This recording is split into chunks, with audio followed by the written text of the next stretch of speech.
My name is Rich Lyons. I'm the chancellor here at UC Berkeley. I want to thank you, Governor Newsom, Assembly Member Wicks, for your interest in and support of university research in general and the Berkeley Research Enterprise in particular. I would also like to express my gratitude to our Dean of Mathematical and Physical Sciences, that's Steve Kahn, and his team for their hard work and dedication on this project. As some of you may know, the United Nations declared in 2025 that year to be the International Year of Quantum Science and Technology. So today's announcement is timely. Berkeley is thrilled and honored to be the launch pad for Quantum California. The state's effort to support the best research facilities to foster quantum industry and build a quantum workforce. The promise of this science is exciting. We can envision its benefits across many fields: cybersecurity, drug discovery, new materials, scientific simulations, and other large-scale compute challenges and opportunities. At Berkeley, we are establishing a quantum nexus, which will be an interaction space devoted to something we specialize in, that is fueling and facilitating the open and free exchange of ideas between academia, industry, and government. We see this as crucial to ensuring the partnership necessary to establish quantum information as the engine for the next major technical revolution in California and around the world. The discoveries that happen here on the Berkeley campus become the technologies, goods, and services that advance the health, well-being, and security of the American people. The discoveries that happen here are part of what makes Berkeley one of society's most valuable assets. This is where challenging the status quo is a time-honored tradition, where innovation and entrepreneurship are at the heart of our culture and our mission, where our alumni produce more funded startups than any other university in the world. As we say, Berkeley is more than a place, it's a promise. As you may have noticed, there's a festive air on campus today. It's homecoming weekend, prime time for a chancellor. But before I rejoin parents and alumni, it's my honor to introduce J.B. Milliken, the president of the University of California. J.B. has been a respected leader in higher ed for more than 30 years. We're thankful to have someone with his experience at the helm during these interesting times. Fiat Lux and Go Bears. J.B., thank you. Thank you, Chancellor Lyons. UC and California are fortunate at this moment to have a distinguished former business dean and Berkeley's first Chief of Innovation and Entrepreneurship at the helm today. I want to add my thanks to Dean Kahn and his colleagues for positioning UC Berkeley as a global leader. A fundamental reason that there is such a great opportunity to ensure that California is the preeminent place for quantum is the work of our extraordinary faculty. I'm delighted to be here to support the signing of two bills that will strengthen California and continue to support innovation and a robust economy. The partnership represented among the state, the university, and industry makes all the difference. Thank you to two close friends of the University of California and authors of the bills being signed today, Assemblymember Buffy Wicks and Senator Ana Caballero. These bills are a key part of the vision to maintain our state's standing as the world's hub for quantum and fusion technology, and to continue supporting innovation, jobs, and economic growth in California. We wouldn't be here today without your leadership. My colleagues and I are deeply grateful for elected partners who prioritize key areas such as quantum and fusion technology. These fit squarely with our research strengths and our passion for innovation. UC has so much expertise in these areas, including at our affiliated national labs like Lawrence Livermore National Laboratory, where researchers made history by achieving fusion ignition in 2022. In quantum, in addition to the leaders at Berkeley, we have great strengths at UCLA, UC Santa Barbara, among others. Finally, I want to save the best for last. Thank you, Governor Newsom. We are fortunate to have a leader in California who understands the enormous competitive advantage our world-leading universities provide. His support's been key to our success. He was the first person to contact me when I was named president. It seems like years ago. And he's been a friend and partner since. We could not be more pleased to work closely with the state to advance California's preeminence in science and technology and in economic strength. Thank you, Governor. It's now my pleasure to turn things over to Dee Dee Myers, the Senior Advisor to the Governor and Director of the Governor's Office of Business and Economic Development. UC has a strong partnership with Dee Dee and her colleagues at GoBiz, and we look forward to more good work ahead. Dee Dee. Thank you. Thank you so much for being here today, President Milliken. We're so grateful to have you in the saddle at this interesting time. But anyway, we're also just so grateful for the UC system and Berkeley's leadership across so many sectors and in so many ways. We know here in California we are so proud of our higher education system and the world-changing technologies that come from these places, and the role that it plays in making California's economy the envy of the world, and it literally is the envy of the world. Under Governor Newsom's leadership, it's been our mission at GoBiz to leverage these incredible assets across the state into a broader vision of economic development that strives to make sure that all regions of the state and all communities are included in our prosperity and in our success.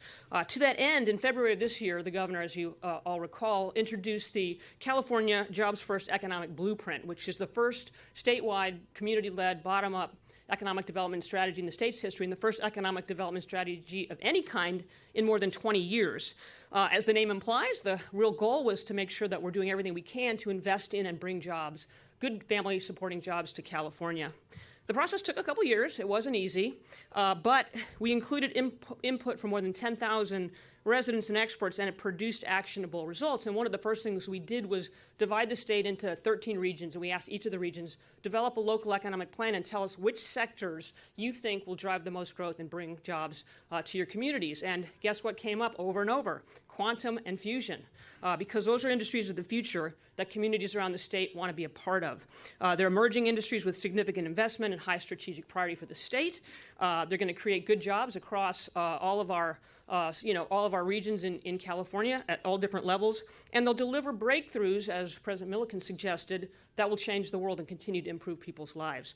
My team at GoBiz, we hear endlessly from everyone across the spectrum, from universities and industry partners and trade groups and local economic developers. They all want to be part of this. So we really feel the energy around it. Both quantum and fusion are essential and really significant industries already in California. We're the only state with both a National Science Foundation and Department of Energy federal research centers. We're the only state with both an NSF quantum foundry at UCSB and at another quantum foundry at SLAC Stanford. More than 5 of the top 10 universities in the world in quantum are right here in California. Our state leads the U.S. in quantum venture capital funding, which is really exciting. And in the first half of this year, California startups attracted more than $110 billion in funding, which was nearly 2/3 of all U.S. venture funding in the sector. That shows you the strength of our industries here, and there's more to come. Similarly, our fusion ecosystem is the largest in the nation with world-leading federal research facilities and unmatched private investment. So all of that sets the stage why this is such an important event for us, why Quantum California and our investments in fusion are so exciting, and we are really excited to dig in and continue to do the great work. And with that, I am honored to introduce a champion of all of this, Senator Ana Caballero. Thank you. Thank you very, very much, Dee Dee. Really honored to be here today. First of all, I want to thank the governor for his commitment to new technology, his commitment to innovation, and his understanding of how important it is to our economy. Fusion energy has immense potential to provide consistent, clean baseload power on demand, which is essential for ensuring grid reliability and meeting our clean energy goals. The energy it would produce is potentially limitless without including any harmful waste byproducts. Up until this point, fusion energy research has been supported primarily by the federal government and private investment. This is why I'm proud to have authored SB 80, which establishes the Fusion Research and Development Innovation Initiative. The initiative provides a pathway for the state to invest directly in California's fusion energy economy. And importantly, this initiative's investments will help to retain the talented graduates from California's universities who will be encouraged to stay in-state and contribute to California's fusion energy research. By signing this bill and the accompanying $5 million for fusion energy research in the budget, the governor is affirming California's commitment to advancing clean energy research and to doing it in California and keeping the resources here. Thank you again to Governor Newsom for his commitment to all things technological and innovative, and to all of those who worked on this bill, especially co-authors that helped me, Senator Blakespear and also Senator McNerney. So without further ado, I'd like to introduce the next author of the bill, the inimicable Assemblymember Buffy Wicks. Thank you. Well, welcome to my district, Governor. We're happy to have you here for this bill signing. Excited to be here with you all today. My name is Buffy Wicks. I represent the beautiful East Bay, of which you are in, and I'm the author of the quantum bill that's about to be signed. You know, I had lunch with the chancellor and some of the research folks from Cal about a year and a half ago, where they said to me, we're going to lose out on quantum unless we do something. We have the academic research to support these newer technologies. We have the private sector that wants to invest in this. We need the state to have skin in the game. And we need the state to demonstrate that we're not just going to flippantly, in a disparate way, have quantum research, but we're actually going to lead on quantum research here in California. And what they said to me is, whoever owns quantum owns the future. And I think that's really important, because when you think about who's going to own the future, I'm excited to say here in California, we have done this through a real collaborative team effort. My joint authors and co-authors, Senator Jesse Arreguín, who was instrumental in this effort, who also represents this area, as many of you know. Assemblymember Josh Hoover, who is a Republican who I work with quite a bit on all kinds of stuff, as well as Assemblymember Stan Ellis, who couldn't be here today, who actually built and ran a quantum company before he came into the legislature. And also Senator Tim Grayson, who couldn't be here. But what that group of people represents is a bipartisan group of people who care about science and research and solving tough problems. We led a trip to Washington, D.C. in the spring, meeting with Democrats and Republicans to say, this should be nonpartisan. This should be bipartisan. We're talking about science, research, national security, and leading our nation in a time when it needs leadership. And I think that's what you see here today by the signing of those two bills. And California saying, we're going to bring together our academic researchers who have been toiling away for decades and decades and decades on these new inventions. We're going to bring together this robust tech sector. You know, we are the tech capital of the world, and there's so much benefit to that. And we're going to bring together government through GoBiz and through Dee Dee's leadership to say this needs to be equitable. We need this research and these jobs across the region. This isn't just San Francisco and Los Angeles. This is technology that's going to benefit communities far and wide of all shapes and sizes and colors and socioeconomic experiences. So that's what is going to be signed today, is really California planting their flag to lead this industry. And with that, I'm very excited to introduce who you've all been waiting for, Governor Gavin Newsom.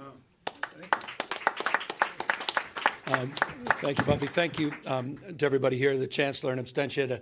Mr. President, thank you for being here, Dee Dee, for all your stewardship and support of this effort, to our remarkable members of the Assembly. And I love, thank you for being here, Mr. Assembly Member. It's good to have a bipartisan appeal at a moment of such division in this country, to our Senator and to all of you. I'm grateful for this opportunity. I was a few minutes late, and I think it bookmarks this moment, if I may just point a personal privilege. We were a few minutes late because we were with members of SEIU International. I just signed a bill today around gig workers. Has the prospect of organizing up to 800,000 members in the gig economy into the union, to give them voice, to give them choice, give them dignity, and a say about their future. I say that because it needs to be said. I'm not naive about how people are feeling about their future. I'm not naive about the anxiety and stress that not just marks this moment, but frankly has marked decades, where people feel they're being left behind, that they don't have a voice, they're not being seen, they're not being heard. And I imagine in a press conference like this, when we're talking about the future, we're talking about fusion, we're talking about quantum, it may feel a little alienating, even more so to some people, because they don't necessarily see their future attached to it. And that's why I was very proud to attach my signature to that bill today and build on the work we're trying to do here in the state of California to reconcile the fact that 2/3 of the wealth in this country is in the hands of just 10% of people. Those 10% of people are about half of our consumer spending. The imbalance, and I referenced Pericles in my comments a moment ago, the imbalance between the rich and the poor, as Pericles said, is the most, well, it's the oldest and the most fatal ailment of all republics.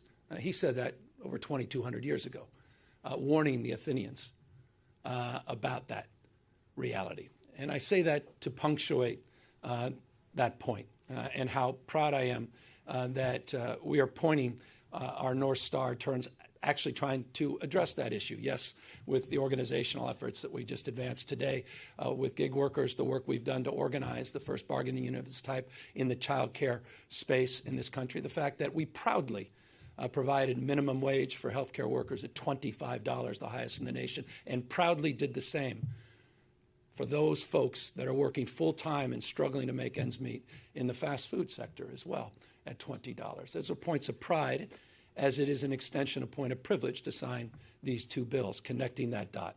It's about growth and inclusion. Growth and inclusion. And I'm very proud to be part of this inclusive community here at UC Berkeley and the remarkable ecosystem that's been built up over the course of decades. To be here with people that aren't just the best and the brightest, but truly represent the best and the brightest around the globe. It was amazing to walk in the labs downstairs and to see the world here at UC Berkeley. I just reflect on the wrecking ball of policymaking that's going on 1,600 miles away on H-1B visas and issues around academic freedom, the assault that we are experiencing. And I think about how precious this place is, this moment is. And I think about our relationship to it and the imperative of continuing to maintain our leadership at the same time we maintain our values. And I guess that's the long-winded point.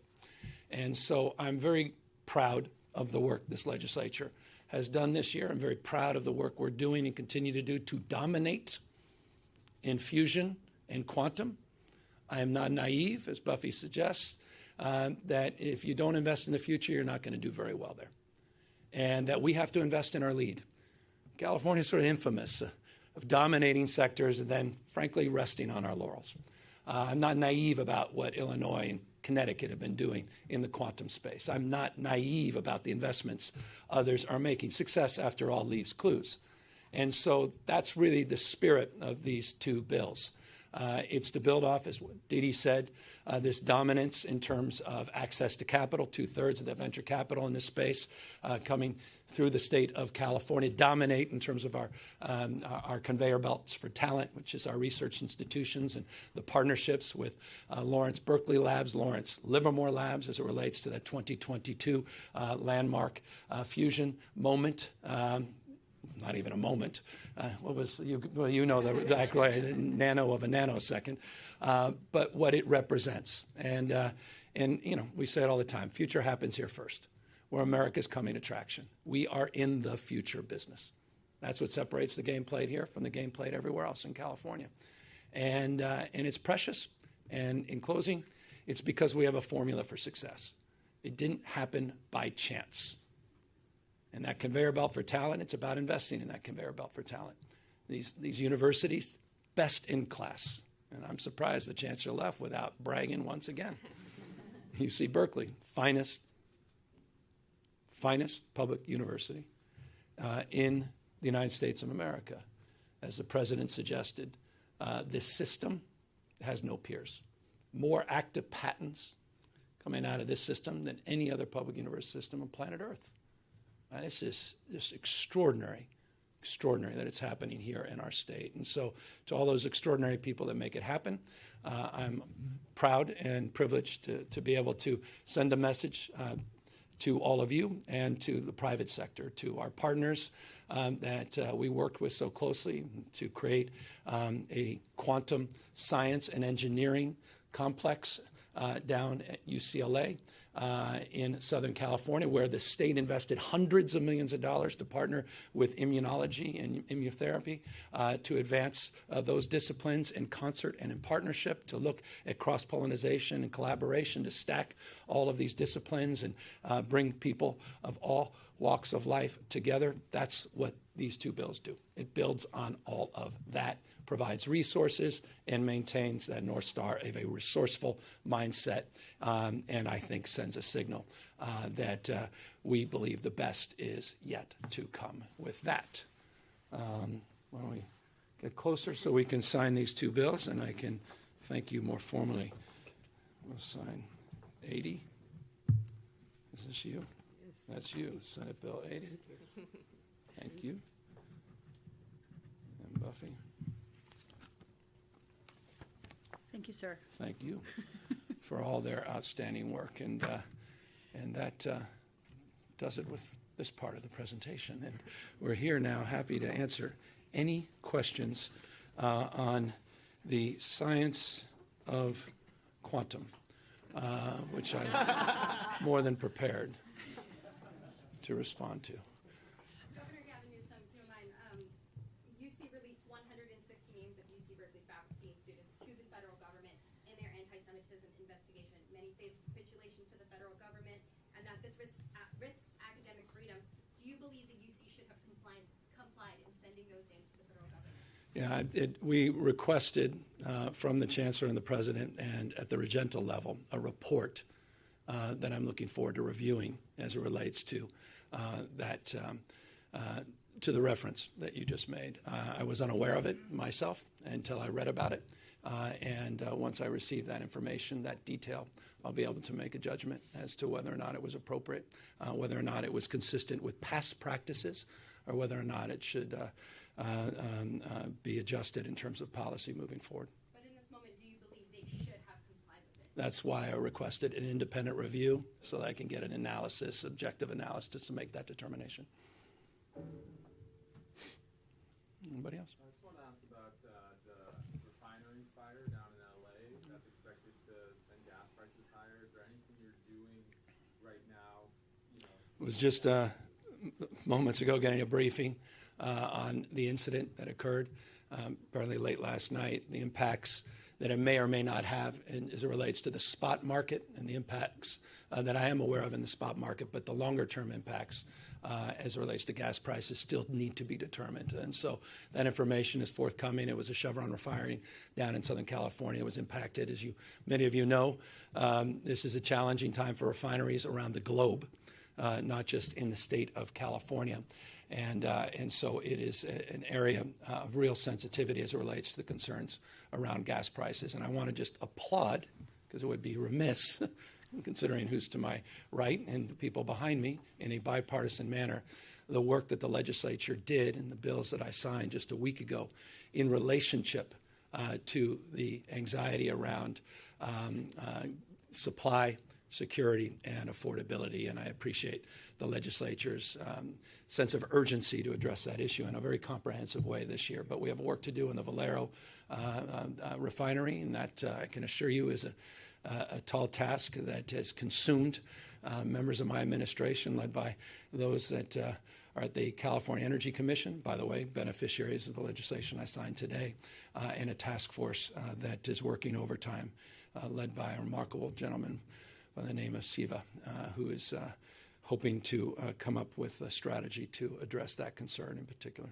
Just quickly, will you switch to the winter blend of the gasoline earlier to kind of make up for those? Yeah, we make those recommendations come from the experts, the California Air Resources Board and others around this time. It's a good question and timely question around October, November.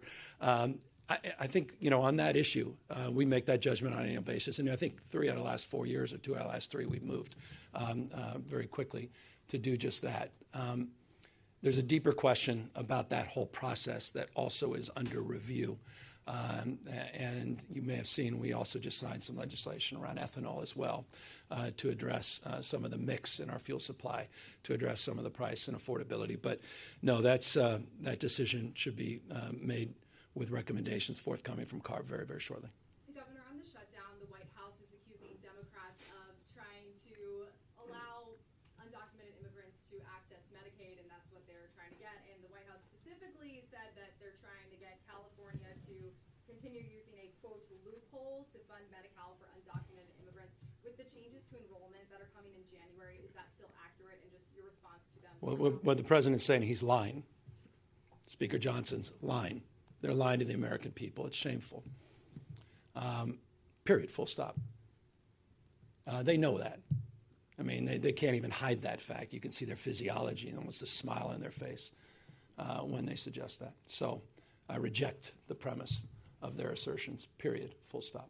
Can you explain how it's different for Medi-Cal? States have the ability to do what states do, independent of the federal contributions. And so they're completely, I guess they're trying to connect their displeasure with what California and many other states do with state resources in this space.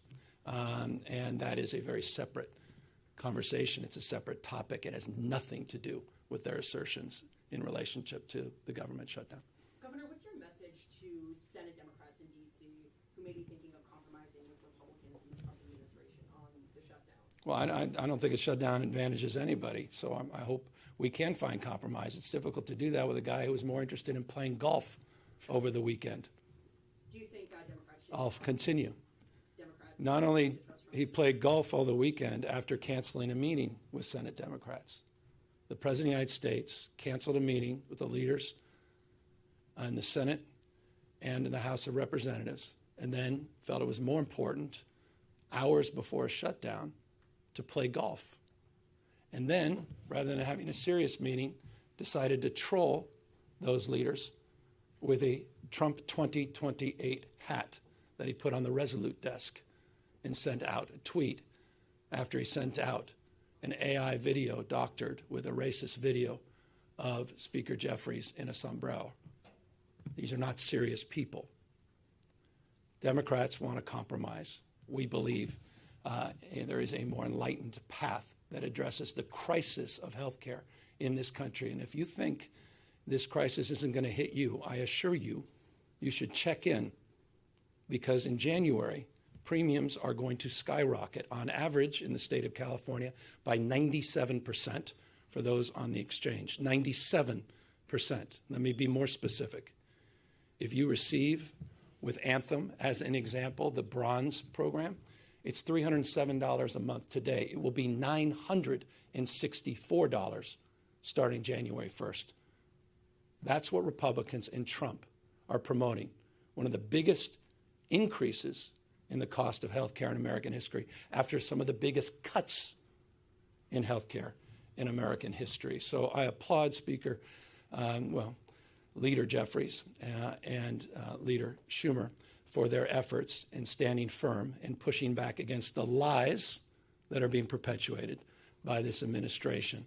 And they should own up to the fact that they have made this country poorer after claiming they would make it richer, and have made it sicker after claiming they would make it healthier. But if Democrats sign on the CR as it is right now, with the hope that Republicans will engage in good faith negotiations on Medicaid. You lose leverage, you lose this country.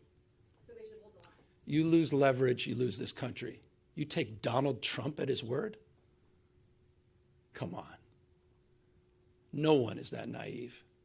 No one is that naive. Governor, Mr. Governor, thanks for your time today, and thanks to Assemblymember Wicks and all the members of the legislature and Advisor Myers for also being here. Question for you about the press release yesterday. Thanks for sending it out about no state funding for, quote, sellout universities. What's your message to universities who weigh into this? Well, I believe in academic freedom. I believe it's what made California the fourth largest economy in the world. You know, there's the American dream, and there's only one other state that's attached to a dream, California. It's what makes the dream possible. You know, it's not just this conveyor belt for talent that's part of that formula for success. It's our investment in research and development. That's why we have more scientists, engineers, more Nobel laureates than any other state, any other jurisdiction in the world. 18% of the world's R&D is here. Only Germany and China can lay claim to a higher percentage of research and development occurring in this state. It's because of academic freedom. They want to put the thumb on that. They want to prescribe what that should or should not look like. And so I won't be part of that. And I don't believe the legislature will be part of that. And so we wanted to send a clear message. We will not be part of that. And I thought it was important to do so at this critical moment. Last question. I do want to go back. Well, forgive me only because she hasn't had a chance. Well, thanks so much, Governor. I'm wondering, though, is there any concern that this statement you put out yesterday about not providing state funds if they sign this compact, is that now making it so that universities in the state are having to choose between dollars? There's no choice. This is an easy choice. You know, there's no choice. You don't have a choice. You do the right thing. What's the point of a system? What's the point of the university? What's the point of all of this? If we don't have academic freedom, we're not allowed to pursue without threat. I mean, the hell is going on? That's not a choice. And the fact that I felt I needed to even send that message is rather shocking because some people think it is. It's not. We don't have a country. It's bigger than the university system. It's what it represents. Envy of the world. I just talked to you about the people in this lab. Every single part of the globe wants those kids in their countries, and they're starting to take them. We can destroy this thing overnight. I won't be part of that, period. Full stop. We'll have their backs. We always do. Proud of that. This legislature, this state has always stepped up. We were the ones who created this damn system. And then the great universities, the private universities, partners with Berkeley, at Stanford and Caltech and USC and others. They're part of this. And we're all in this together. I mean, you heard the chancellor, he left with that great Latin phrase about this system, which is biblical in many respects. Many parts, one body. We stand as one, unified. That wasn't the case with universities that sold out across this country. But in this state, our state of mind must be resolute. I don't mean to put pressure on people. I need to put pressure on this moment and pressure test where we are in U.S. history, not just Californian history. And so forgive me for being so firm. This is it. This is it. We're losing this country. We're losing it in real time. This is a chaos presidency. He is a wrecking ball. This is unlike anything we've experienced in our lifetime. It is code red. No time for neutrality. It's time to stand up, pick a side, and be firm and resolute. And that's what I'm calling for. Governor, last question. The terms of the agreement that was sent to the 9 universities, including USC, largely mirror the one sent to UCLA and the UC system a few months ago following anti-Semitism investigation. Will you maintain the same standard and full funding instantly from the UC system and UCLA if they enter into a similar agreement? I have an extraordinarily good working relationship with the president, who happens to be but a few feet away from me, and members of the regents. I have all the confidence in the world that they are navigating this thoughtfully and thoroughly.